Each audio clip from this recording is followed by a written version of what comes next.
নমস্কাৰ বন্ধু বান্ধৱীসকল, PM কিষাণৰ অধীনত যিবিলাক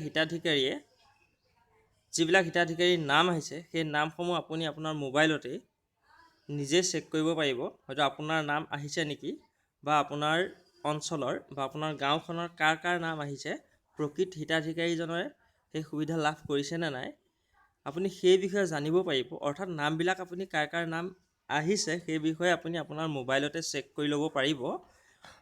গতিকে মই আপোনালোকক এতিয়া কেনেকৈ চেক কৰিব লাগিব, কি কৰিব লাগিব সেই সন্দৰ্ভত এই ভিডিঅ'টো আপোনালোকলৈ আগবঢ়াইছোঁ। গতিকে আপোনালোকে ভিডিঅ'টো চাই এইদৰে কৰিলে আপোনালোকে আপোনালোকৰ গাঁওখনৰ যিখন বেনিফিচিয়াৰী লিষ্ট আছে সেই লিষ্টখন উলিয়াই ল'ব পাৰিব, আৰু তাতে কাৰ নাম আহিছে আপোনালোকে ধুনীয়াকৈ গম পাব। গতিকে সেইকাৰণে মই এতিয়া ইয়াত ধুনীয়াকৈ দেখুৱাই দিছোঁ। প্ৰথমতে আপোনালোকে এই যিটো লিংক দেখিছে এই ৱেবছাইটটোত যাব, pmkishan.gov.in। দেখিলে আপোনালোকে কি কৰিব, মই যিটো মোৰ ডেছক্ৰিপশ্যন বক্সতে ইয়াৰ লিংকটো দি দিছোঁ, ডাইৰেক্ট লিংক, তাত গৈ ডাইৰেক্ট ক্লিক কৰি দিলে এই পেজখনেই ওলাব।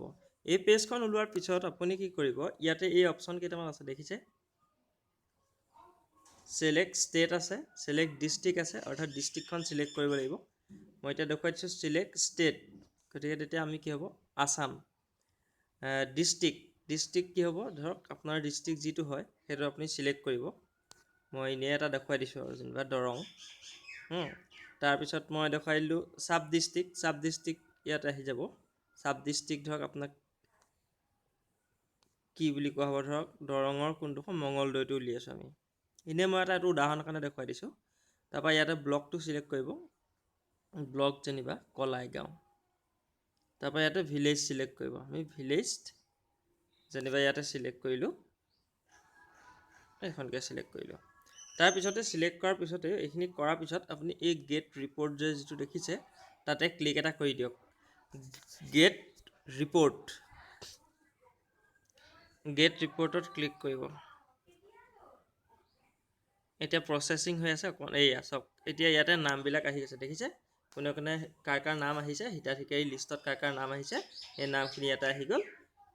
এনেদৰে আপোনালোকে আপোনালোকৰ নিজৰ গাঁওসমূহৰ তথ্যসমূহ আপোনালোকে মোবাইলতে পাই যাব, অতি সহজতে পাই যাব। গতিকে আপোনালোকে যদি চাব পৰা নাই তেনেহ'লে মোক কমেণ্ট কৰি জনাব, আৰু মই কি কৰিছোঁ ইয়াৰ ডেছক্ৰিপশ্যনৰ লিংকটো দি থোৱা আছে, সেই লিংকটোৰ পৰা আপোনালোকে গৈ ডাইৰেক্টলি আপোনালোকে চাব পাৰিব। ধন্যবাদ।